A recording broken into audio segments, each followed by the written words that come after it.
Hello and welcome to Twisted Britain, a podcast on true crime in Britain with a sprinkling of the weird and the macabre. And your hosts are me, Bob Dale. And me, Nadine Royal. We're a couple of friends who met in the pub and developed a friendship based on our mutual love of booze, podcasts and pub quizzes.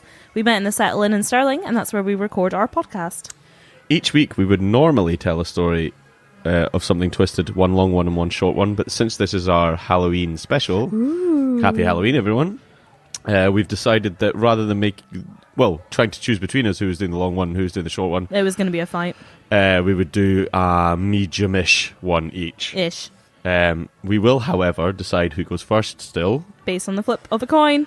So, you've been looking forward to this for a while now. Yeah, I love this story. I've been not looking for an excuse to do it. I was always going to do it at some point, but it's not crime.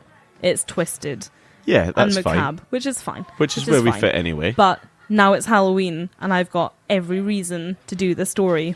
Now, one of my favourites. You drunkenly told me a few weeks ago that you might do this story, but then I have pretty much forgotten what you were talking about. Good. Mainly because I zone you out most of the time. That's fair. Most people do, I think. It's just a Tuesday night where I have to listen to you in the headphones.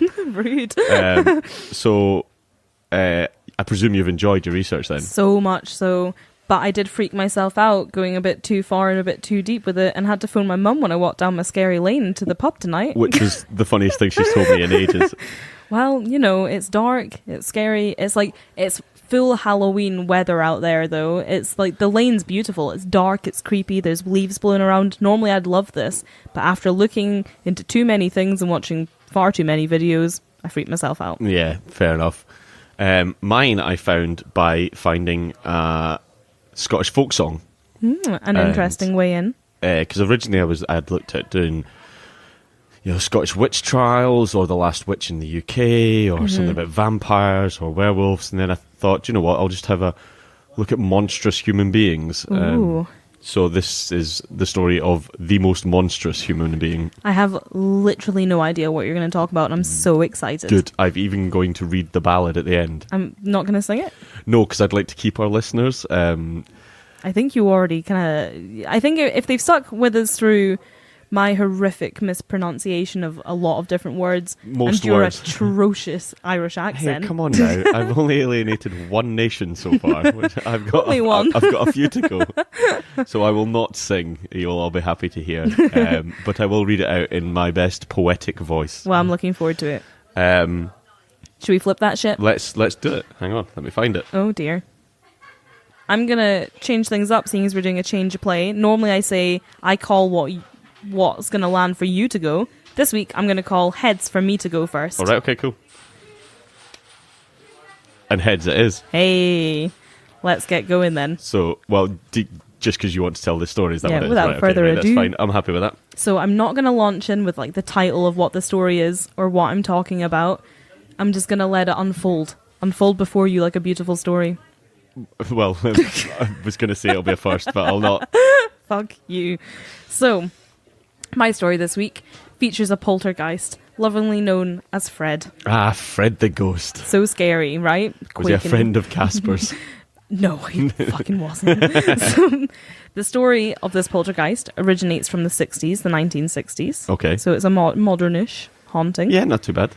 So, since the 60s, since his haunting, since he became the infamous Fred, later known as something else much scarier. Okay.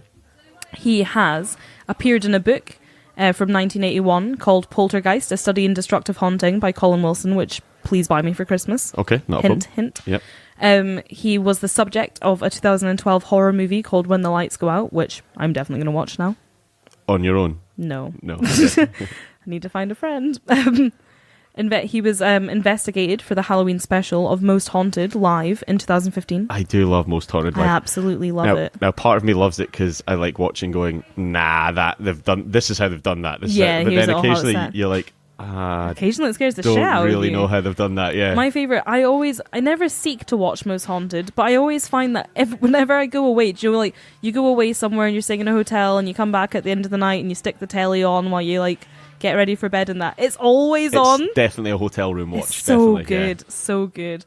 In 2016, he appeared in the news again because a ghost hunter captured the clearest photo of him yet. Okay. In 2017, he was described in the tabloids as the most violent haunting in Britain. Oh. And then again later as the most violent haunting in Europe. So definitely not a friend of Casper's. Not a friend of Casper's, no. In 2017, a company called Spooky Nights laid on an event where you could sleep over at the location of his haunting. The advertisement reads, "This house is said to be haunted by a demonic entity, and poltergeist activity here is rife, with objects being moved, lights being switched on and off, and bumps and noises being heard in the hallway. The Spooky Nights event will be an intense experience, definitely not for the faint-hearted." Ooh. Would you do it? No, I don't think so. I'd love to say yes, but I definitely, couldn't do it alone, so you're going to have to come with me. I mean, I'll drop you off. I mean, no, you'll come with me. I'll drop you off and pick you up. I don't want to do it alone. I'd love to do it, but I know I would just spend the whole, like, it'd be one of those things where you expect something to happen and you spend the whole night terrified, and any slight noise, you're like, "Ugh, we're being haunted." Would you be the guest that's paid their money to be there while everybody else goes, "Why is that girl just screaming all the time?" Yes. That would be me. I believe as well we one time talked about the idea of staying in like the H.H. Holmes murder hotel, Yeah, like the we did, like the jokey kind of, like, not jokey one, but the one that exists but it's like fun and games. Yeah. And I definitely would spend the whole time crying and screaming. Yeah, you probably would. Yeah, probably.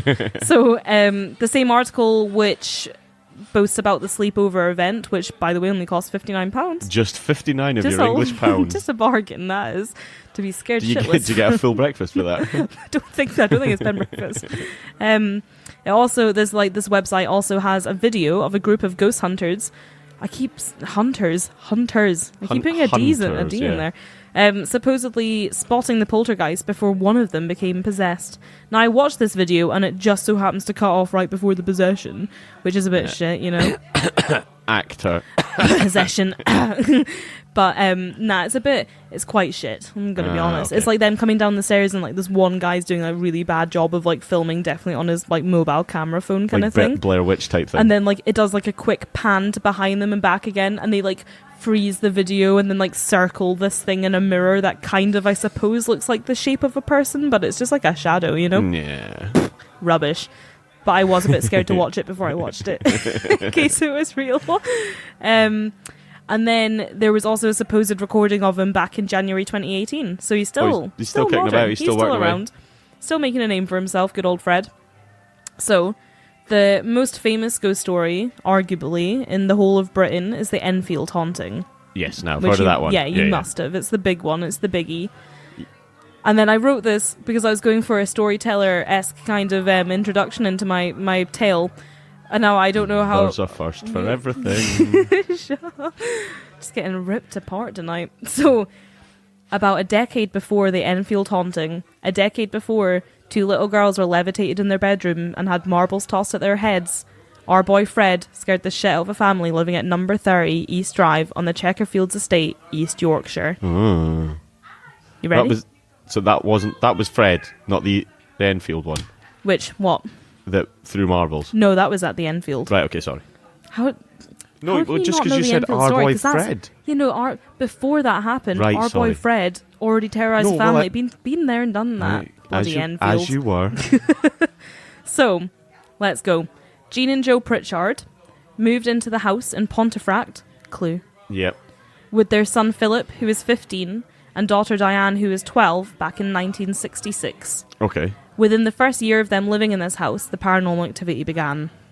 Right, okay. So, Jean and Joe went on a short break over a bank holiday, leaving their children with their grandmother and auntie.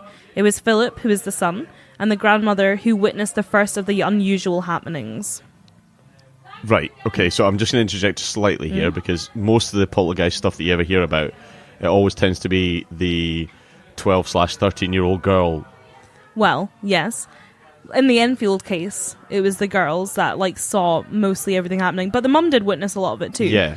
But there's like loads of like myth and lore and stuff behind why it tends to like focus around young women, and it's because like there's all these theories about, I'm not like exactly sure on all the facts and stuff, but the vibe of it is that when a young woman is reaching like sexual maturity and like starts the coming of age, when she literally period, yes, yeah, like indeed, it's not quite what I meant, but menstruating, like you've got this heightened, like all these different hormones and like a heightened sense of emotion and stuff, and it makes you more susceptible to like witnessing, like feeling things in the ether and like all that kind of stuff. Without meaning to sound sexist anyway, it tends to be women young girls that see poltergeists and things like that. 100%. Yeah. So glad that didn't happen to me. No, but you're still time to be haunted. You've still got to go back up that lane tonight. Not if I can help it. Maybe I'll just stay here. No, I would not stay in this pub. Not. If anybody ever gets a chance to come in to settle in, please do. It's not only is it a wonderful pub, but just wait till they put the lights off at the end of the night and you'll want to leave straight away. It's so scary, especially where we are up the back. We're in like the cave, as it's called, which is, again, beautiful when all the lights are on, all these lovely fairy lights and stuff. But when the lights are off, it is pitch black up here. There's no fucking windows. There's windows at the front of the pub, and that's it. And they can't even open. And they're so small. I don't like leaving our podcast recording stuff up the back of the pub because it means I have to go and collect it later. And that's when there's people in the pub. Imagine being. I've been asked so many times. We used to talk about it all the time when I worked behind the bar here. How much would somebody have to pay you for you to stay in this pub all night long with the doors locked by yourself? A fair amount. A lot. Yeah. And if I did it, I'd have to sit in the window, like on the windowsill, in the window, staring out and just being like... You would become a legend then. You'd become like a ghost of the window. That's true. Just be at the window. The like, settle help, spectre. Help. No, fuck that. I would not do that. Yeah, I'll be going home tonight. So, the first instance, was with Philip and the grandmother.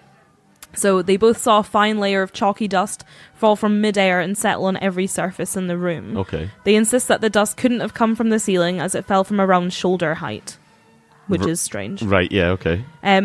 They called the auntie in to come help clear it up, which is ours. Auntie, yeah. No, great. Well, there's all this dust everywhere. Do you want to come over and help us clear it up? Was she actually just the cleaner? I don't know.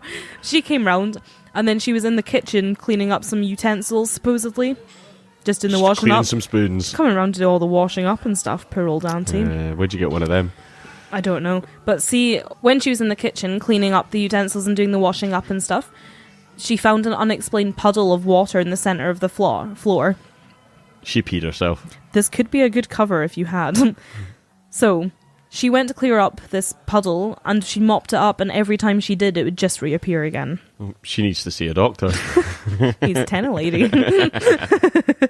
Poor old auntie. So that's pretty strange. So dust, puddles. Yep. So he's gone from dry to full wet. First of all, from this point on, I wouldn't be like, oh, I'm definitely haunted. If there was like dust all over my house and puddles on the floor, I'd be like, oh, this house is wrecked. You know? It's just my house. You just need to get a good handyman in. Yeah. But these were the first of many instances, and it went on to include lights turning on and off, the tea dispenser activating by itself and becoming so activated that the tea would overflow and like flood the work counters and stuff. Kind of almost your not generic poltergeisting activity, yeah, just like but you're turning kind of like things on, on and off and on and off. Yeah. Also, cupboard doors would shake. Plants would jump out of their pots up in the air, which makes me think of like the end scene of Beetlejuice when Winona Ryder is like I went Little Shop of Horrors. Oh, nice, very nice. Items levitating, which included a solid oak sideboard, photographs being slashed by some invisible blade, green foam appearing from taps and the toilet even after the water was turned off, foul smells travelling throughout the house, and heavy breathing sounds were heard by the family, who were becoming ever more scared. Bit out of breath after walking up that hill, are we, Bob? Pretty much, yeah. I was going to say, I hope that doesn't sound too sexy, but it definitely didn't. I don't think it came across sexy. The spooky goings-on were coupled with a mysterious figure whose appearances became more and more frequent, and this figure was Fred. Ah, Fred's back. So the family named him Fred, by the way. That's where he got Fred from. So the Pritchards. The Pritchards named him Fred. They named him Fred. And you have to name him. You can't just have a house guest and not give him a name. Fred's just like almost it's just Fred. Oh, Uncle Fred. Yeah, they just get used Daft to him Uncle Fred. They just get used to him being there. Oh, yeah. That's Fred. Don't worry about him. It. Yeah. But I think, though, that's just like, isn't that like a joke? Am I just imagining it? Isn't that just like a joke? If something weird happens, you go, "Oh, don't mind that. That's just Fred." It's. Yeah, I mean, I suppose maybe that's where that came from. Could just be any name, really. Yeah, I suppose. That's just Nadine. I'm just being hopeful. Yeah, probably is just me. For the most part, Fred's antics seem to be quite harmless and mischievous. For example, this is my favourite, he once slowly poured a full jug of milk over the head of a relative who refused to believe in the ghost's existence. So take that, relative. Yeah, believe in me or I'll milk you. Oh, no, wait a minute. I'd rather choose believing in him, I think. No, don't, please don't. Don't milk me. So, Side note, I learned what the sign language for milking was this week. Right, go on then. Just like this. Oh, okay. Which doesn't work on a podcast. It doesn't work on a podcast, but I'll do a boomerang because I'm with it these days. Whoa. Yeah. We'll put that on Instagram on Halloween Day because that's going to be scary enough. So, Joe and Jean were the first in the family to come face to face with the spirit, who first appeared as a terrifying cloaked shadow floating over their bed. That's petrifying. Yeah, no thank you. Yeah, no. Away with you, Fred. That's almost like, what do they call those waking dreams? You know, when you're like, Sleep paralysis. yeah. So you're. By the way, sleep paralysis is no joke. No, but your eyes are awake, but your body's still asleep. Yeah, pretty much. So it's like your mind's still kind of half dreaming but awake. So you're in your room and you can kind of like see around you, but you just can't move. And there's there's normally something that's like threatening and scaring you.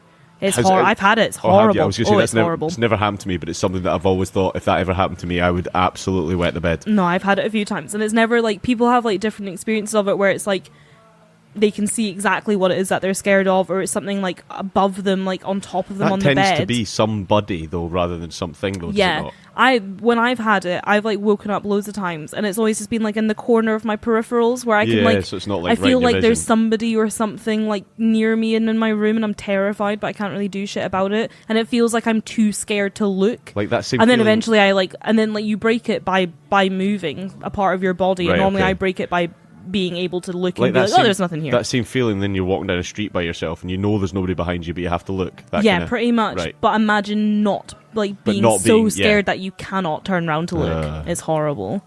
It's horrible. But yeah, could have been that. Yeah. But two people having it at the same time, No, unlikely. yeah. So he appeared to be dressed in a monk's robes, and this is how Fred came to be better known as the Black Monk of Pontefract. Now I have heard of this, My favourite story. So, the entity would soon be witnessed by the entire Pritchard family, as well as a handful of paranormal investigators, the police, a local MP, and a vicar. So fairly, like, if you two were to take a random collection of people, Yep. you've pretty much nailed it there. Yeah, you got a good, it's like a good jury there, isn't it? Yeah, absolutely. So, they all saw stuff. So, Fred's behaviour eventually took a more sinister turn, and he began to focus most of his attention on Diane, the younger girl. Like I said a while ago, yeah. But the theory behind why is a bit different, which I'll get to in a wee second. But he did start focusing on her, and she was frequently left with scrapes and bruises. It started to become more violent and less mischievous. Oh, that's not nice. Pretty horrible. On one occasion, Diane was said to have been grabbed by her hair and violently dragged backwards up the stairs, kicking and screaming the whole way, which is absolutely terrifying. Yeah, getting dragged down the stairs, you could always pass off as she fell down the stairs. Yeah, she had a wee trip. Yeah, but up the stairs, that's up the scary. stairs, yeah. By your like hair and throat and stuff, Yeah, like that's backwards. proper horror movie stuff. Absolutely. Yeah. Well, funny you should say that. Have you ever seen Paranormal Activity? No, I haven't. So it's like a whole franchise, but in the first one, it's like this couple living in a house, and they begin to be like haunted. And there's this scene that I will never get out of my brain. It's absolutely terrified me, and I will never watch the movie again because of it. It's like at the end, like at the kind of end of the movie, it becomes like this kind of crescendo of like the haunting, and all this like crazy shit starts going down. And there's this like, it starts with like they're in bed, the couple, and like the bed sheet kind of like gently like blows back as if something's like breathing on it almost, and it like peels back off of her, and then suddenly whip, she's like out the bed by her feet, whoosh, like off the bed on the floor, and then like the bedroom door flies open, she gets dragged out of it, like down the hallway, nail marks in the like, floorboards, all that kind of stuff. No, just right. like quick as a flash, whoosh, out that room, and she almost gets dragged up in the loft, and like he wakes up and like runs after her and like pulls her down out the loft kind of thing before she gets whipped right up there. That is fucking scary. Scared the absolute life out of me. You've talked me out of seeing that film. Well done. Don't ever watch it. It's Right, so okay. scary. I'm good. There's probably loads of people listening like, oh, it's not even that scary a movie. It terrified the life out of me. It was too real. Too real. Anything like, if it's like monsters and stuff, Fine. I'll watch it. Yeah, yeah. Not scared of that. Well, I'm scared of it, but like I can like leave it behind once I'm done with the Yeah. movie. Anything like that, I'm like, nah, it's too real. Could So that's definitely like happen. Yeah, that and psychological thrillers get me as well. Something that sticks in your mind and you go, I've thought too much. Yeah, thought too much about Yeah. that one. Especially, I believe in ghosts and hauntings and like entities and all that kind of stuff. So Yeah, that this just is scared where the you absolute. and I Yeah, we slightly differ here. different this, but yeah. whew. So she got dragged up down the stairs, sorry, poor wee Diane there, and she was said to be understandably traumatized. That's fair enough. Totally fair. And she was left with visible finger marks around her throat. Oh, that's... Yeah, okay. So something's happened. Yeah, definitely. Oh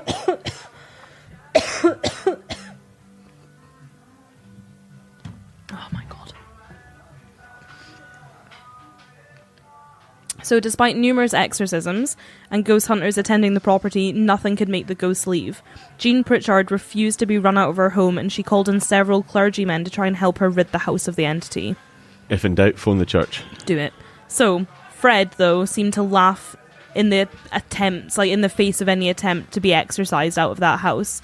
During attempts, holy water would appear seeping out of the walls, which I'm fine with the premise of, but how do they know it was holy water? It tasted like Jesus. Put your finger in it and be like, what is that? Holy. Definitely been blessed. That's holy right there. The clergymen also had their faces slapped or were pushed, and a pair of ghostly hands, this is great, this is my favourite, apparently a pair of ghostly hands would appear floating in the air, conducting the clergymen as they sang hymns to try and rid him of the house. How good's that? Yeah, nice. And that's the worst hymn I've ever sung, but there you go. I don't sing many hymns. Okay. I don't think that was a hymn. I'm sad to tell It you. was my ditty. Your ditty. So, paranormal investigator Tom Cuniff, not sure, spent many years researching the strange case and discovered that the town's gallows had been situated directly across the street. Ah, okay. So, Cuniff pinpointed it further to the Black Monk, who is a 16th century Cluniac monk. Now, I did look up Cluniac, and I became very bored very quickly, because I do not do history. No, you don't. But from what I understand, it was some kind of like turning of the church when they started focusing more on like arts and helping poor people. Okay. Something like that. So going back to like what Christianity should be about. Yeah, I guess so. And that's like, because monks were like helpful folk, weren't they? Yeah. So I think that and they made wine. Just fuck, that's original. That's literally all I know about monks, yeah. Excellent. So, Cuniff pinpoints who he thinks the figure is back to a 16th century Cluniac monk who was hung for the rape and murder of a young girl. He's a bad man. He's not a good monk. No, that's That's not art. the least monkey thing I've ever heard. Yeah, I'm sticking with Great. Okay, let's least monkey thing we've ever heard. Raping and murdering a young girl. So, the murdered girl would have been a similar age to Diane, which is why it was thought that she became the focus of the spirit's attentions. that. Right, okay, so he's obviously gone, she's like the girl. Yeah, okay. So, seeking his revenge or whatever for what happened to him, he was hung. So, Cuniff believed that the entity haunting the family was the Black Monk himself, who, after being hung, had his body discarded down the well, which apparently now sits under the lounge of 30 East Drive. Alright, so he was like a trapped spirit in Pretty the well. much, right, yeah. Okay. So, other theories, though, state that they don't believe that there were ever monks in the area at all. Well, that's the opposite then. Which is, I'm not interested, it's boring. And also, like, there's another theory that Fred was the twin of a murderer who was blamed for his brother's misdeeds, and this is what resulted in the restless spirit seeking revenge for, like, what, being accused wrongfully and stuff. Right, okay. But again, I prefer the monk thing, you know? So we've stuck with monks. Let's stick with monks. Fine. So, there also seems to be more than one entity residing in 30 East Drive as well. Aside from Fred, there's also said to be a young girl, a boy, and an elemental spirit. So I tried to look into elemental spirits because I had no idea what that was, and I couldn't really find all that much on it, really. Like, I could find various kind of but not a lot. Well, I suppose you're like your elemental things are like your earth, wind, water, fire. So I wonder if it's maybe a spirit that's like attached to one part of that, maybe. Maybe, I don't know. Like, I was listening to this podcast though this week, which I will discuss at the end of this episode. Yep. Because it's amazing, and they hit on elemental spirits. Oh, right, okay. And like the kind of vibe I got from it, like they didn't really like define it, but the vibe I got from elemental spirit was more that it's not like a physical kind of entity or being like the Black Monk or something. It's more this like kind of all powerful. So it's not one person. It's I think it's like a kind of like ether, like it's thing. like a power thing that kind of like maybe commands or controls, inspires the other spirits. I don't know. If somebody knows better than me, please do tell me and write to me, because I really fucking want to know. I'm cool. really into this stuff. You can find us on all the social medias. You can tell us anywhere. Tell me. So some have speculated that the elemental spirit... Oh, no, there we go. So, like, people do speculate that the elemental spirit is controlling the other spirits in the house. So, I think that kind of plays into, like, one this power kind of thing. One spirit to rule them all. Oh, ooh. Very Lord of the Rings. Very Lord of the Rings. I tried to look into who the other spirits haunting 30 East Drive were, and I couldn't find, like, I'm gonna have to go, like, super deep to find more about this, but the girl seems to have been given the name Emma, and there are several images of her online, and then I've written down, so I remembered to show you, the reconstruction of one of these images has actually given me the fucking creeps, by the way, bracket skull face. So, hold on a minute. Yeah, no bother. So, before I came out tonight, this is what scared the life out of me. I was looking into these... This is the reason you phoned your mum. Yep. I was looking into these spirits, and on a website dedicated to 30 East Drive and all the hauntings and happenings there, there's this image, right? Yeah, okay. Which supposedly is like a girl stood in the bathroom doorway, and you can like see that she's wearing like a dress. It's a very Hold on, grainy image. Yeah, I'll put we'll the pop it brightness up. Yeah. So, and then somebody reconstructed it. And it just scared the life out of me. Oh, I don't like that. Look at that face. So, but the thing was... We'll put both photos up side by side, and it's like somebody's just taken an Etch-a-Sketch and gone round it. And it's pretty freaky now. The thing is, though, is that when I was looking at this, I was on my laptop, and it was right up in my face, because I was, like, sat on my bed, like, doing my research, and I was, like, scrolling down, and I read the little description, and I was like, I don't know if I want to keep scrolling and look at this, but suppose I'm going to have to, because now curiosity's gotten the better of me. And then I scrolled down, and full screen was that face. Yeah, okay, full just screen. Boom. Full screen would get... It's like Skeletor. It's horrible, isn't it? So that's... And then I was walking down the lane, and I was like, nah, don't like that. So... I'll keep on going. So the house remains open for bookings. So remember I told you about like the sleepover so they're thing? still doing that then? But it's like changed now. It's like a bed and breakfast. So now you can. You can get your breakfast. You can. Good. Yes, it's now it's not now this I'm like more interested. It's not the spooky nights one night deal. You can go. You can go you and have stay. A whole family holiday there. Yeah, but I'll get to that. I'll tell you about that in a bit more detail in a minute. But the house remains open for bookings, though Ouija boards and exorcisms are banned on the property. Fair enough. Ouija boards are not to be fucked with. And I'll put that on a t-shirt. I will. Right. Don't you ever dare bring a Ouija board into this place. No, I won't, because I will never talk to you again. Hocus pocus shit, but we'll... you can say what you want, but never fuck with one. Let's not fall out in the Halloween episode. Come on. Our first ever special episode. Let's not fall out. Get to a full-scale row. The house is now owned by movie producer Bill Bungay. Or Bungie. What do you think? Bungay.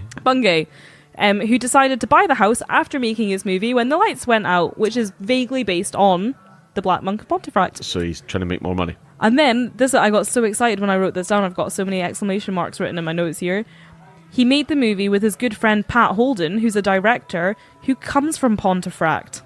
So he had like a vested interest in the hometown story. Yeah, but even better, his mother, Reen Holden, was a psychic and relative of the Pritchards. So he's got a proper vested How interest. Yeah, no, that? that's cool. So originally, Bungay thought it would just be a cool marketing technique to have the premiere of his movie in the house that it was like the movie's cool. based on and stuff. And he was skeptical even about Fred's existence and believed that if he had ever been there, then he was probably long gone, like 40 years on, you know? Yeah. 50 years on. Though a string of strange events started happening once he owned the house, which led him to be a believer of Fred. Did they show the movie there? Yeah, I think so. Oh, that's cool. To look more into that. But actually, I didn't write it down, but one of the there was a quote from Bill Bungay about like why did he make the movie, about like why is he based this movie on this like small kind of like British haunting and stuff like that.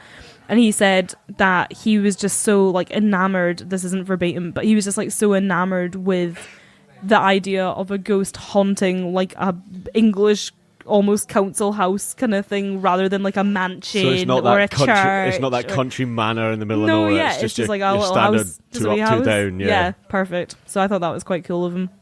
The first instance for Bill was during a gathering of the movie crew and stars at the house. They met the neighbour Carol, who lived there like during the whole thing. She was quick to inform them that Fred was stood by the stairs observing them. And it turns out that Carol was a psychic too. Of course she was. They're all psychics They're all round psychics. down in Pontefract, apparently. Bill also encountered other weird things happening, like phones which were fully charged, suddenly dying, pictures taken in the house on phones not appearing in the photo albums until weeks afterwards, where they would just suddenly appear again. All right, okay. Which is a bit strange. Carol also told Bill stories of things that she'd witnessed herself. Bumps and bangs coming from the house in the wee hours when the house was empty. Glowing balls of energy in the corridors. Carol's son's bed sheets forming into the shape of a man on his bed, which is absolutely terrifying. That is terrifying, yeah. The shadowy figure of a man coming through the wall which adjoins her property to theirs. And she also reported hearing the sound of a telly blaring late at night despite the fact the house was lying completely empty. Pretty spooky. That is spooky. So, a documentary crew filmed a program about the house and the local community, and they also reported strange things happening, like the kettle switching on and superheating, which I've put in quotation marks because I've never heard that before. It was warm. Really hot superheating. Right, okay. Of its own accord. The remote for the thermostat was constantly going missing, apparently, but that can just be like a person, you know. Yeah, I lose the remotes for everything. Right. Apparently as well, the researcher for the documentary was pinned down onto the bed in one of the small rooms in the house. And they've probably got a vested interest in either telling the story or... Right, yeah. There's always going to be, like, skepticism. And also, apparently, the producer's bunch of keys went missing too, which was, like, a favourite thing of Fred's, was to piss about with keys. Yeah, okay. Other visitors have described columns of ice-cold air in the corridor, like, where there shouldn't be drafts or breezes or anything like that. Every radiator in the house being turned up full, all of a sudden out of nowhere, and the cupboard under the stairs suddenly becoming absolutely impossible to open, even though they'd already opened it like earlier in the day. Oh, that's pretty strange things. The house is now looked after by Carol, the neighbour. She's the key holder for 30 East Drive, and she now like lets B&B visitors in and out. The website, which I will link to on all our social media because it's a really cool website where I got a lot of my information from. Shout out to you, thanks. The website clearly states that this is not a traditional bed and breakfast, and visitors will not be covered by insurance if they choose to visit. Okay. Love that. The house is booked solid up to a year in advance, as ghost hunters race to spend the night in the property and get the chance of their own encounter with the Black Monk of Pontefract. They're like folk love that stuff, don't they? Yeah. Like, yeah. I love it. Listen to how excited I am. I know. I can see how excited you are. But there are rules, so I've already mentioned no Ouija boards, no exorcisms. Visitors must also sign a waiver releasing the owner of liability. Alcohol is forbidden. There's also house rules for Fred himself, apparently. He prefers the kettle to remain unplugged but filled when not in use, and visitors are asked to respect that or face the wrath of one of Fred's tantrums. I retract the fact that we should go if we can't have a beer. Yeah, fuck that. What are we meant to do? I'll keep the kettle full, but I need a beer. What are we going to do? Drink tea all night? I'm out. Nah, that's fine. I did read as well, like, the guy who owns it now, this Bill Bungay guy, says that some of his friends who have stayed in the house haven't experienced anything paranormal, and that tends to be linked to the fact that they've been drinking. Like, his friends that go and drink don't experience anything. That's weird, because I would have said it would be the other way around normally. And then he makes a statement that apparently being intoxicated in some way makes you less susceptible to witnessing things, and then he says normally it's because it's like sometimes small things that you witness, and I was like, no, I don't know. Yeah, okay. Yeah. So yeah. The website also, this is my favourite, the website also advertises the opportunity to have a protection spell put over you before your stay by a local medium for only £10 per person. Just an extra tenner. £10 is a bargain. I bet she's doing a roaring trade. She's raking it in. To stay in the house, it will only cost you, so this isn't back in the days of the spooky sleepover night for £39, £59, whatever I said it was. To To stay in the house now, it will cost you a mere £250 if you are alone. Sorry, I don't know what to say to that. £250. Or if you go in a group of it decreases with every person that you add on. But the maximum people allowed to stay is 5, and if you stay as a group of 5, it's only £69 per person. I want to know what their marketing plan here is, because well, they're booked up to a year in advance, so okay. I don't think they need one. Do you want to hear a quote from Bill Bungay about the house and stuff? Always. So here we go, verbatim. Well, given no one wants to buy my home, which is fair enough, I suppose, yet many people have expressed an interest in visiting, so why not offer it up to visitors? Not as your run-of-the-mill guest house, but something out this world, literally. But here's the thing. I pay the council tax on the goddamn place, and I promise you, I have never stayed there, and nor do I have any intention of staying there. I know, lightweight, I hear you say, but I have now firmly left the school of skeptic. There is definitely something deeply profound and intimidating, though I am of the view there is a scientific explanation, but that's another story, in this house, so frankly I think you'd be nuts to make a booking. So he's a full convert. Oh yeah, and he's like saying that he still thinks that there might be science, but he's not found it yet. But he's like saying like you'd be insane to make a booking, and this is on the website for the bed and breakfast. Nice, I like that. Yeah. So he has a marketing strategy sorted out there, Bob. He's don't you worry. He's probably also a complete convert, but goes there's something not quite right. Something not quite adding up here. So even after more than 50 years since the first hauntings, Fred appears to be still pretty active. The official website currently lists almost 300 happenings. There's like a list of them, like recent happenings. Almost 300 of them reported from visitors, and there are like many more from people that haven't actually stayed that aren't on the website. It seems that there are a few visitors who do not have a personal experience when staying, as I said, mostly because they've been drinking. But common types of activity that are reported include foul smells, disembodied voices, scratches and other physical attacks, unexplained light anomalies, nausea, and shadowy figures. Yep. Not a sleepover that I'm that keen for. No, I'm not in either. So Fred's favourite party trick is moving marbles around. Something about ghosts and marbles, I don't know. Not only will he roll them or throw them, but they sometimes appear to drop through the ceiling or appear out of thin air, which was a favourite of the Enfield haunting as well. Some visitors have even claimed to have marbles appear in their homes and other locations after leaving 30 East Drive. That would freak me out. Yeah. So keys were a favourite trigger for Fred, as I've kind of mentioned. One of the things that happened to the Pritchards originally was that a bunch of old keys dropped down the chimney, including a peculiar key said to be that looked like it belonged to like a large medieval door. Oh. Ooh. Which I love. Where's that key from? I was just say, did he nick that off one of the priests he slapped? Poor old clergyman. These days, Fred will often steal unattended keys, and on one occasion, the house keys showed up inside the Hoover, which doesn't even work, apparently. Like, it's just there as, like, a prop. I don't know if it's, like, some old school, like, scary... A haunted Henry. Wait, like... Apparently it doesn't even work, so it's not like they could have accidentally hoovered the keys up. You can't accidentally hoover keys up. Also, though, who thinks to look in the Hoover for the keys? Well, that's fair enough. Bit planted. Anyway, the paranormal activity is not just limited to the house. Neighbours report seeing shadowy figures in their gardens and have experienced mild activities in their homes. And then I've put, it's probably just Carol, though. It's just weird old Carol. Bloody Carol. Fred has also been known to have violent and destructive outbursts from time to time, presumably when he is offended or disrespected. On one notable occasion, the bed in Diane's old room was destroyed and the room trashed at around 4 a.m. on a night when the house was unoccupied. The kitchen has also been found in a state of disarray on occasion. I can't even say that my house is found in disarray all the time. The house continues to attract teams of paranormal investigators from all over Europe and has featured on many paranormal television shows, including Most Haunted and Paranormal Lockdown. And that is the Black Monk of Pontefract. Now, I love that. And if at any point we sounded like we were being overly sceptical about that... you say we, but I think it was you. Mainly me. I love these stories. And I love them. I know you love them. I can see... Nadine's never been this animated when we've recorded before.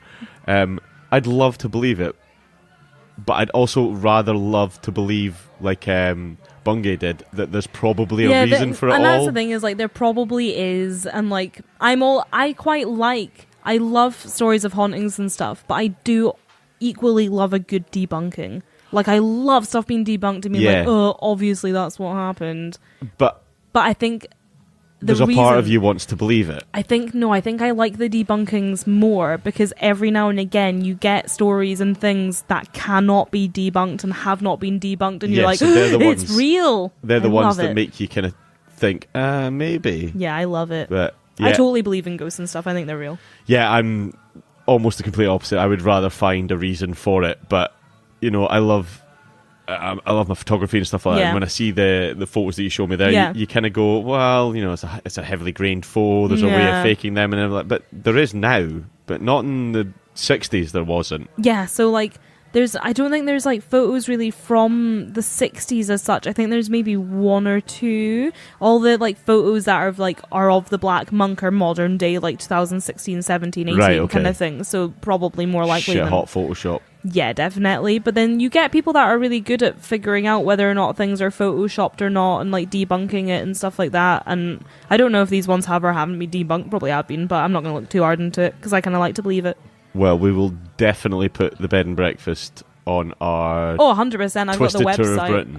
And I'm going to put the website all over our social media, Yeah, because if definitely. anybody wants to go and stay, do it. Send me a million photos. And Tell me all about it. If anybody that ever listens to this has stayed or does go and stay, just record a clip on your phone of you being there, and we'll play it out for definite. Yeah, 100%. That'd be the coolest thing. Good story. I like that. Thank you. And you've been excited for a while, so I'm glad you managed to get that one out without like bursting into flames. I've been while dying you to did do like a haunting and stuff, but then because we're UK true crime first and foremost kind of thing, I'm like, I've been trying to like leave it for a certain amount of time. I think we're all right chucking it in every now and again. Yeah, every now and again. So this was the perfect excuse. So I was so pleased. I'm excited to hear yours. Yeah, mine's is next. However, I do need a drink. So Yeah, me too. Let's do it. let's fill it up. Speeches a bit. So drinks refilled. In fact, doubly refilled this week because ready to go. we're running on a wee bit. Yeah, after saying that we're going to do 2 medium-ish stories, it's been brought to my attention that I went on for a rather long time there. Sorry about that. That's fine. I'll try and rein this in, but not too much because I think you'll like this story. I'm excited. Let's go. So, like I said earlier, I originally looked at witches, all that kind of stuff, and I decided to do a myth/possible true story. Ooh. It's, in my opinion, I don't think it's true. I think it's been a kind of spun tale to make, based on the time period, to kind of vilify the Scots as such. Right. So he's a human monster that has been the basis for horror films for years. Exciting. So he has been kind of given the title as the basis for The Hills Have Eyes, the Wes Craven film. Ooh, okay. So he is the most prolific cannibal of all time. I'm so excited. And possibly the most prolific serial killer of all time if you go on numbers. I'm so excited. So this is the story of Sonny Bean. Oh, yes! Have you heard I this love before? the story of Sonny Bean. Cool. Oh. So, based on the facts of this story, if it is true, he makes Hannibal Lecter look like a I'm vegetarian. so into this. I think it's true. Well, I think it's true. Okay, I'm glad one of us does. If it is true, he makes Hannibal Lecter look like a vegetarian. Oh, 100%. So Alexander Sonny Bean was born in East Lothian in either the early 15th century or the late 16th century. Now, I know that's like 200 years apart, but the controversy is based on the fact that the tale was during the reign of James I. So that's either James I of Scotland, which makes it the early 15th century, or James I of England, who was James VI of Scotland. Right. But it was during the unification of the crowns of Scotland and England. Right. So you can read it as the time of James I and put in either time you want. One. So Alexander Sonny Bean was born into a family where his father was a ditch digger and hedge trimmer. That's an official title. Wow. And Sonny was supposed to follow him into his father's footsteps, but he wasn't very good at keeping an honest living. Right. He was a bit of a criminal from the early days. I don't think I'd want to dig ditches, man. Well, when you've not got much choice. Yeah, that's fair. He was quite heavily beaten by his father for not being a good enough son. Right. Which is a horrible thing to say. Yeah, it is horrible. And this kind of, in turn, made him leave the family trade and start up in a life of crime. Well, who wouldn't? During his life of crime, he met a woman by the name of Agnes Douglas, or Black Agnes. Black Agnes, she was not of skin, might I add. Good. Who was widely believed to be a witch, and she was accused of human sacrifice and conjuring demons. And because of this, the two of them were run out of town. Okay, yeah, that sounds fair. So they made their way across the south of Scotland as outlaws, basically robbing anyone that came in contact with them. Groups of people, anybody, they just robbed them blind and moved on. Right. It was said at this point that Bean got his first taste for human flesh. Uh-oh. Because Agnes was a human sacrifice, so she'd already... She's into that life. She's been there, done that. She had a cookery book, especially for it. Eventually, they found and settled into a cave at Benane Head between Girvan and Ballantrae on the east coast, which is actually not too far from where you're from. Ah, really? It's just around the coast from Helensburgh. Is it? Well, it's down and across the Forth, but it's that kind of east coast area. Well, I was trying to tell you this, Bob, but Helensburgh's on the west coast. Helensburgh's like on we the can just... No, sorry. They started in East Lothian. That was entirely my fault. They've ended up on the west coast, but just north of Ballantrae and south of Girvan, which is on the west coast. Yeah, that's Sorry fine. about Okay. that. I've even written west coast here and just read it wrong. West coast is the best coast. Oh, behave. They made the cave they found their home for 25 years. No, a little luxury cave for two. They kind of basically made a living out of becoming a type of highwayman. Right. So ambushing travellers and groups and anyone, basically, and robbing them of all their possessions. I mean, it's a pretty good way to do crime, I suppose. Like, people are going to be travelling with money and with fine items and stuff like that for trade and whatnot. And whether it was the 15th or 16th century, it's not like you could stick it in your car and take it with you. It was on you. Yeah. Like I say, they settled in this cave for 25 years. Now, that's quite a time to live in a cave, isn't it? So the cave itself is... Is it a two-bed? It's 200 metres deep. Holy shit. But at high tide, it's completely cut off from anywhere, so you can't get out the cave at high tide. Cons and pros. I watched a really cool YouTube video of a guy who went down with his metal detector to go and kind of walk into it and have a look, and he was basically rushed in and out by the tide. Didn't do any metal detecting because local youths use it as an area for drinking and fires and all that kind of stuff. Fair. So there's cans and everything. There's no point in metal Not detecting gonna lie, down if there. I was a local youth and Sonny Bean's cave was up there, that's 100% where I'd go to have a little drink. We do not condone underage drinking in public. But in a cave. Hey! So, because of the nature of the cave and it being between two towns, there's nothing around that area, and still to this day there's nothing much on there. It looks a beautiful beach and everything. I had a look. Nice. Kind of Google Maps That's today. not too far. We should go. We're definitely going to this nice. one. I'm dying for a visit. So they managed to evade kind of discovery at all because you're hidden in a 200-metre deep cave that gets cut off by the tide. You're pretty safe. And never went into another town again because they didn't need to. Yeah, And they didn't need to. What were they doing with all the stuff that they're robbing then? Just decorating the cave? We'll get to that. Oh, all right. Whilst in the cave, they had 14 children. That's a lot of kids. Which, it's a lot of kids, and it's even more impressive when you think about the kind of time period when they were there. The child mortality rates would have been massive for that kind of typhoid, smallpox, tuberculosis, all that kind of stuff was rife in this kind of period. Yeah. In fact, I found a fact that the child mortality rate was around 14% in the first year. God. But the Beans did quite well. They managed 8 sons and 6 daughters. Not bad. You can insert as many jokes here as you want about Beanie Babies. Very good. I know. I was going to do it, but I thought I'll just leave it to you. For those of you that don't know, Beanie Babies were a fad item, kind of teddy toy that were filled with beans, which I had many, many of. That doesn't surprise me in the slightest. They not only had the 14 children, but they went on to have 18 grandsons and 14 granddaughters. Now, I'm going to take it that seeing as there wasn't a lot around there and not really anybody else living in the cave or like neighbouring cave families. So, let's put it this way, there was no other people brought into the family. Jesus. At any point. Like I say, they didn't go into town, so they were That's pretty rank. quite heavily incestuous. How many grandchildren? 18 grandsons and 14 granddaughters. That's a lot. That is a lot. So 48 horrifically... Breeding like rabbits. 48 horrifically incestuous members is exactly what I've written of the Bean Clan, and I quite like saying Bean Clan. Bean Clan. Lived in this cave. Oh, God. 200 metres is starting to feel a bit crowded, I bet. Yeah, it's 4 metres each. Oh, good math. Thanks. I didn't think you'd get there. Now, how do you sustain 48 people? I'm gonna, if I was in a similar situation, Bob, I think the way that I would go is definitely start eating human flesh.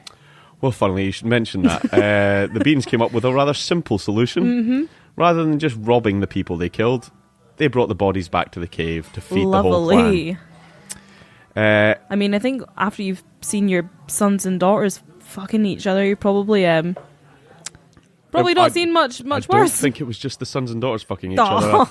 I guess not. I think they may have been involved themselves.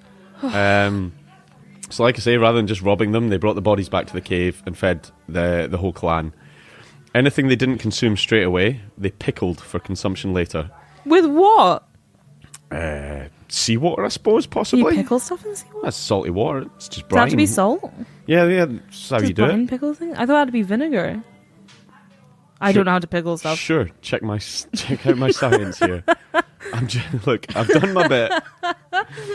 Sorry, I'm just being nitpicky now. So there was an occasion where they discarded bits of the bodies and just chucked them into the sea at high tide, and they were quite constantly found washed up on beaches nearby. So there was quite starting to draw a bit of attention there. So yeah, so there was the fact that on the beach at Girvan there was body parts washing up. And there was also the fact that over the 25-year period, around about 1,000 people went missing. 1,000 people? Well, I guess, yeah, okay. So the body parts that were found, and, well, the locals did manage to notice the disappearance of 1,000 people. But since they kind of kept themselves to themselves, they stayed in the cave by day, and went out and robbed and killed by night, nobody ever found them. Like, there was rumours of this family, but nobody ever kind of...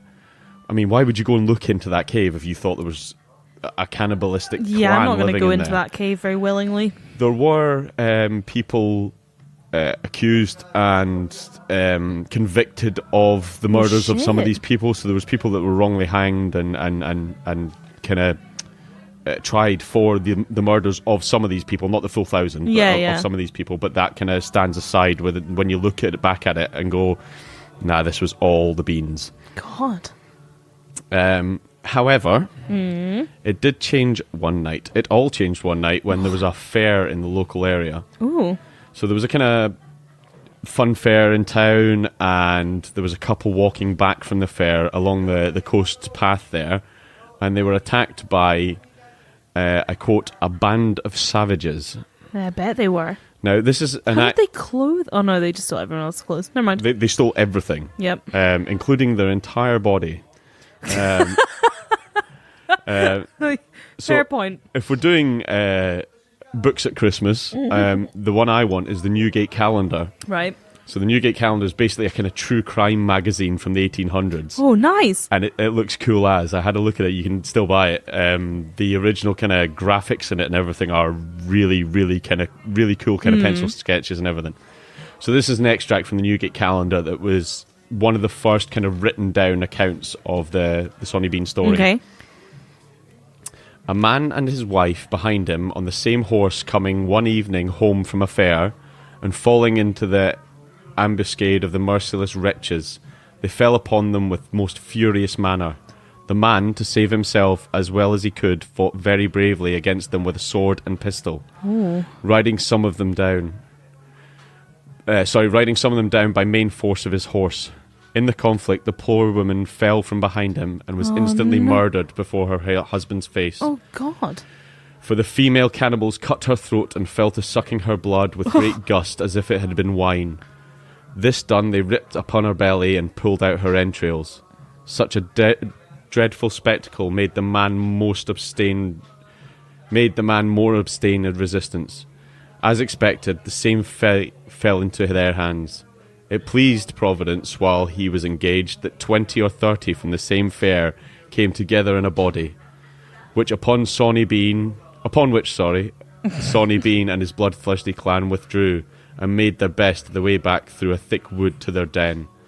This man, who was the first that had ever fallen in their way and come off alive, told the whole company what had happened, and showed them the horrid spectacle of his wife, whom the murderers had dragged to some distance, but had not had time to carry her off entirely. My God. They were all struck with stupefaction and amazement, and at what related. They took him with them to Glasgow and told the affair to the provost of the city, who immediately sent to the king concerning it. So basically, whoa, shit! A couple coming back from the fair. Yep, on a horse. Got savaged. Jumped by a bunch of savages. Jumped off a gang. He tried to mow them down with his horse to get away. Did a couple of them in with the horse. Knocked her off the horse. She fell off the horse during this. He jumped off the horse.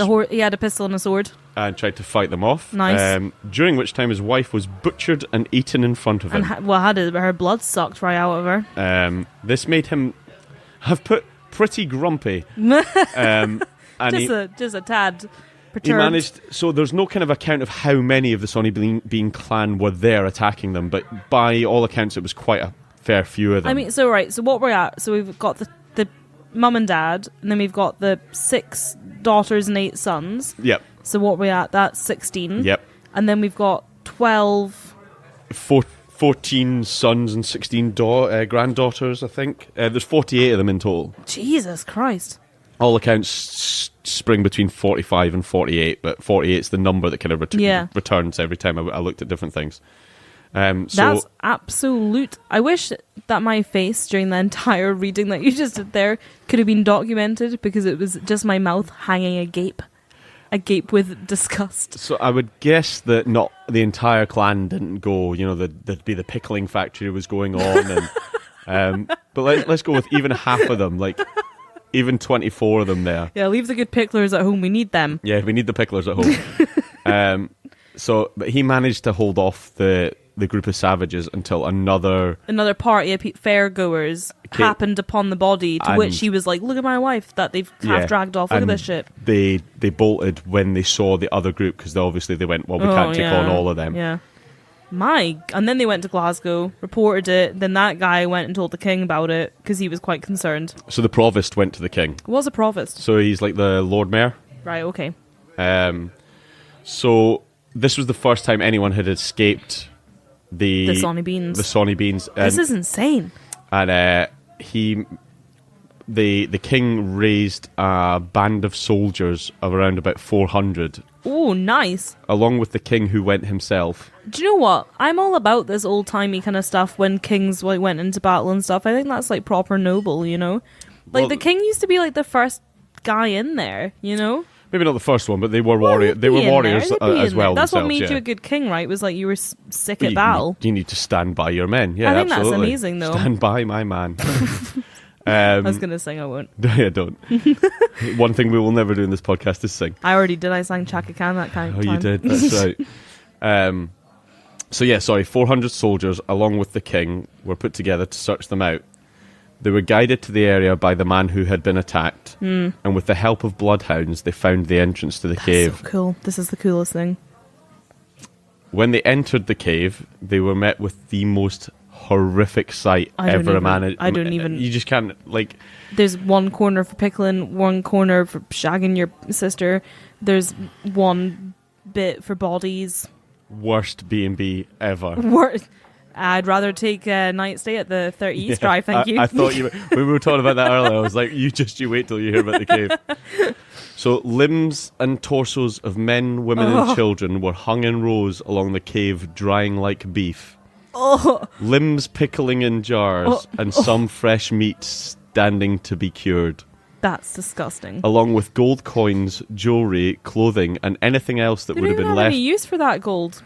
No, they didn't, but they kept a lot of it. There was piles of it, apparently. Anything else that had been... And I bet they were all, like, weird and, like, pasty and white, because, like, they don't come out at night time. They, like, must have looked...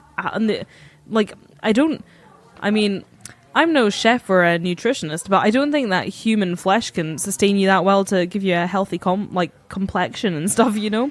They must have looked pretty disgusting. By all accounts of the kind of drawings that were done at the time, they drawings? were not the prettiest of human beings. So they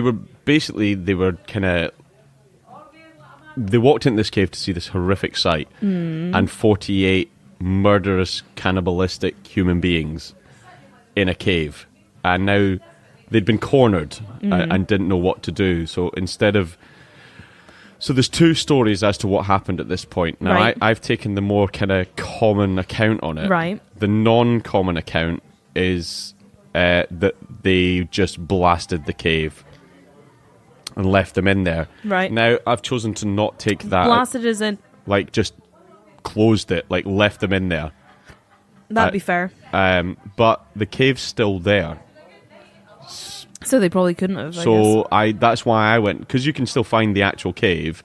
I've gone with, well, they couldn't have blasted it unless maybe it was deeper than 200 meters at the time. Yeah, okay. But they just like sealed like them. say the YouTube video I watched earlier, the guy got to like the end of the cave and it's a solid rock wall. It's not like a pile of rubble. So yeah, I guess they could have like pulled down the pile of rubble at some point when they exploded. But it's a solid back to the cave. No, I don't mean like that bit. Like, but if like the front of the cave had been closed once upon a time, like maybe at some point people needed those rocks, or I don't know. Yeah, okay. Whatever. Let's go with your account. Let's go with the common one. My account's slightly grimmer. So the whole clan, all 48 of them. Now, bearing in mind, some of those children had probably only ever eaten human flesh as their source of meat. Gross. Because there's no account of them like, let's send out a hunting party. Yeah, let's get a cow or two. The only hunting parties they sent out were go and rob that guy and bring his body back. Pickle this. And pickle his leg. We'll keep that for later. So they were all captured and taken back to the toll booth in Edinburgh. Where they were deemed to be subhuman. Yeah, all right. Yeah, I'll take that. And as such, were given no trial. Fair. No, okay. Yeah, I can't know. really argue like any human rights here because I mean you've been eating and pickling people for 25 years, so no, I think that's fair. I'll go with that. So when I was researching this, I kind of stopped at this point and went, where does the line cross? Like, they are human beings. And I guess it's not like the kids and grandkids' fault, because how are they meant to know better? Like, you've been raised by Sonny Bean and Black Agnes. And she was a witch and he was a murderous cannibal. Just a bad bastard. He was always a bad bastard. So, they were given absolutely no trial because they were seen to be subhuman. The women and girls of the clan were burned at the stake. Shit. Because they were all deemed to be witches. Well, yeah, okay. But they were only burned after they'd been made to watch the males of the family be castrated. Oh. Have their hands and feet removed. Whoa. And bled to death. Whoa. That's so harsh. So. I didn't know that was a way that they used to kill people. Oh, they used to kill people in much more horrific ways than that. Well, I knew about, like, drawn and quartered and all that kind of stuff, which is... What do you... Yeah, that's pretty much that. No, because that's like your limbs and like getting like pulled right off of you there, but like just your feet and hands. That sounds like a knife job. That's like a cutting job. And in the street in Edinburgh. Blimey, I mean, castrated's pretty. That's grim. And I'm going to have a quick look back. So that would have been roughly 20 males bled to death in the street. Yes, you've got Sonny Bean himself, his 8 sons, his 14 grandsons. 8 sons and then 18 grandsons, so That's 27. 27, including Sonny B. 27 males Woo. bled to death in the street. That's a lot of balls getting cut off there. Yeah, indeed. And then 21 women burned at the stake. Woo, that's a day and a half out, isn't it? So, I've written here, is it truth or is it legend? Now, part of me thinks it makes... I guess why wouldn't it be? Well, because the reason why a lot of people think it's not true is because there's so few actual records of that many people being executed right. in Edinburgh at one time. That's a good day out. Like, that's like a good couple of days' work, that, I imagine. We've not covered anything too much that far back yet. No, not really. But even the things that we have covered as far back, as loose as we are on facts, we've tended to find accounts of there's the something hangings. there. Yeah, there's something there, yeah. To be fair, not any hangings or executions in Scotland that I think we've talked about yet. No, I don't think so. Do you know what it probably is? This one didn't happen at the Old Bailey. That's one of my favourite things about this story.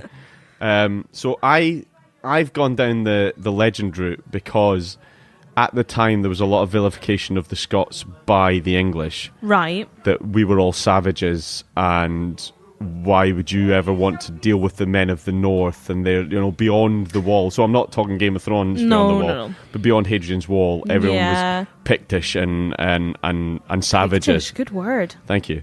I'd love to believe it was true because if it is, he will be the most prolific serial killer of all time. I'm gonna lean towards true because I don't see fair enough, not enough accounts and evidence of it being true, but there's enough accounts of it that why wouldn't it be? I'm keen on it. I think I love the story and I love the story. We're gonna go see the cave. I think there's enough accounts of it to give it some kind of standing. Well, yeah. Maybe it wasn't as horrific.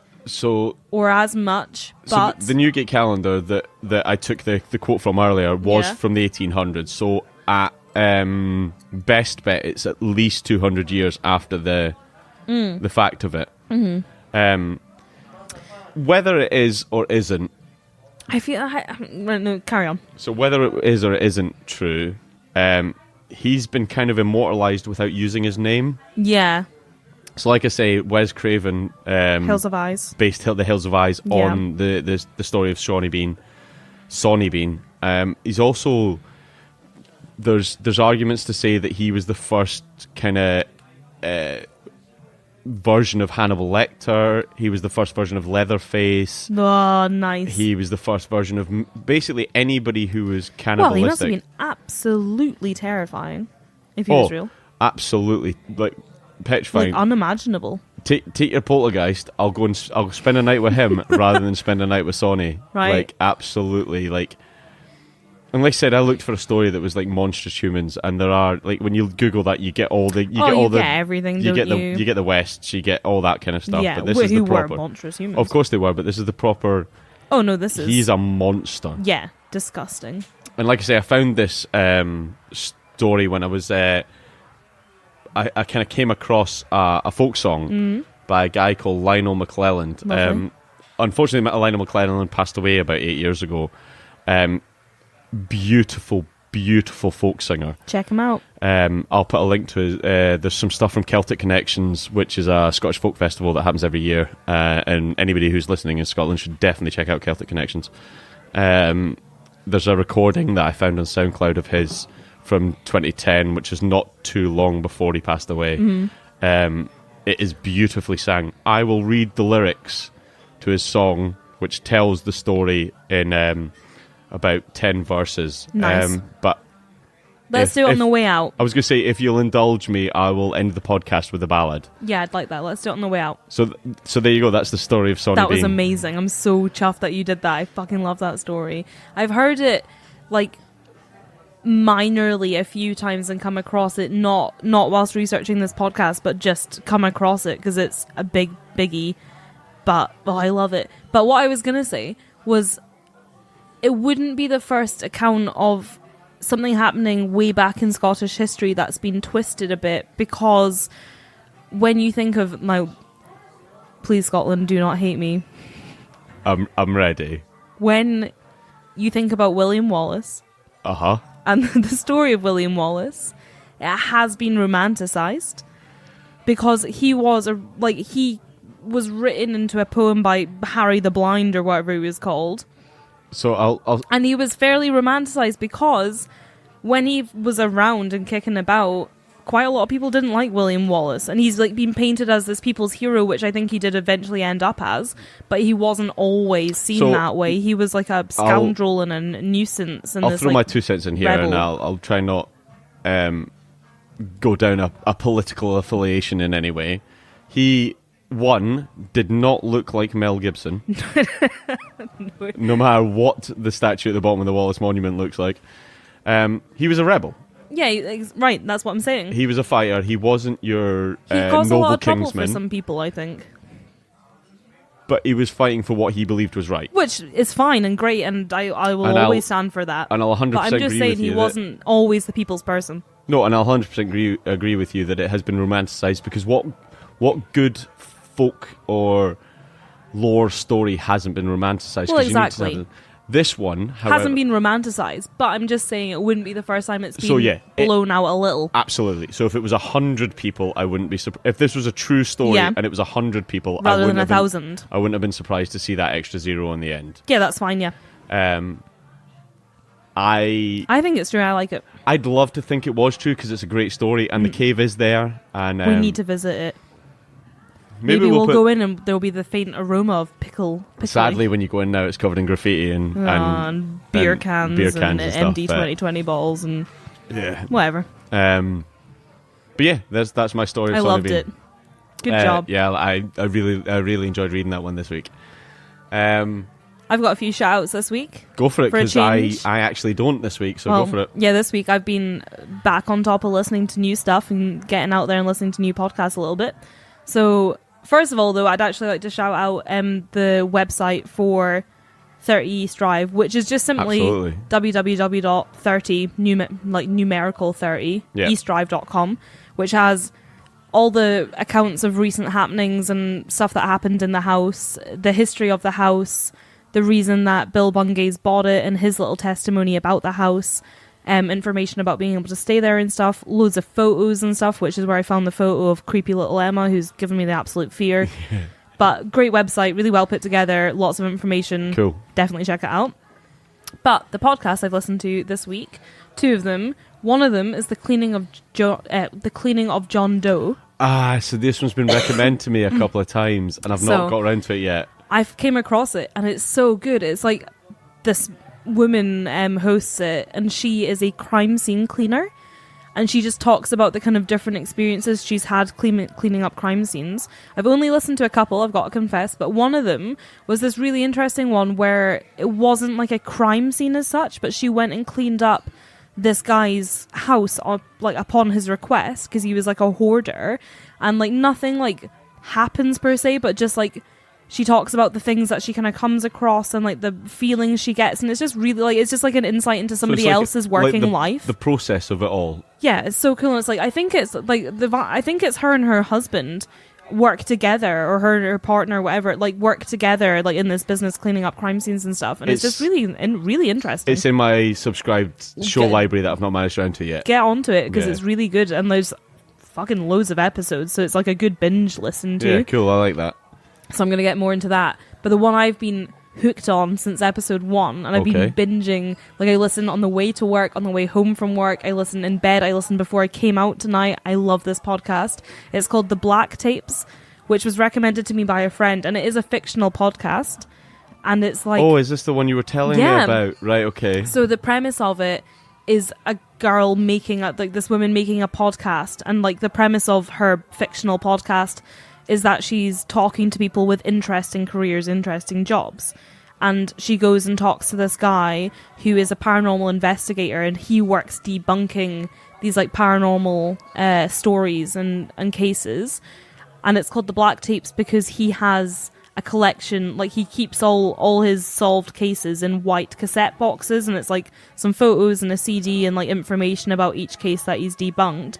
But he has this collection of black cassette boxes that are cases he's not solved, and she kind of like not becomes friends with him, but like starts working alongside him, investigating these black tapes, and like more keep coming like forward. People keep coming forward with these new stories, and they're all kind of like the first couple are like this take on this like haunting of a family by this mysterious like tall black figure. It, like, gives me very Slender Man vibes. Okay. Very scary though. In the first episode, I was driving to work and I had a jump scare so bad. Ah, nice. And it wasn't even like Don't do that while driving. I know. But it's so good. It's so good. I just like every time I finish an episode, I'm like, I need to listen to the next one. And I'm only like 9-10 episodes deep, and there's a couple of seasons now, so I've got loads to catch up on, which I cool. love. Well, we'll put a link. Listen, I cannot go on about it enough. We'll put a I'm link so to obsessed. both podcasts up on 100%. on all of our social medias. Speaking of which, we've had a great week on social media. Loads of people interacting with us, and thank you very much for that. We love your chat. We do love your chat, and anybody who wants to join us in on any of our social medias, we are on Twitter. Twisted Britain. We are on Instagram. Twisted Britain. We're on Facebook. Twisted Britain. And you can also find us at on Facebook in a discussion group, sorry, now that we've spelt it right. Which is Twisted Britain Discussion Group. And anybody who is enjoying our podcast, please do join in there. It's where we probably are. It's where we're not posting as Twisted Britain. It's where we're posting as ourselves. It's ourselves, yeah. And we'd love to have more of you along to yeah, join definitely. It's so nice. Like, we're just sharing like little stories and like opinions and stuff just now, but it's really nice. Little closed group.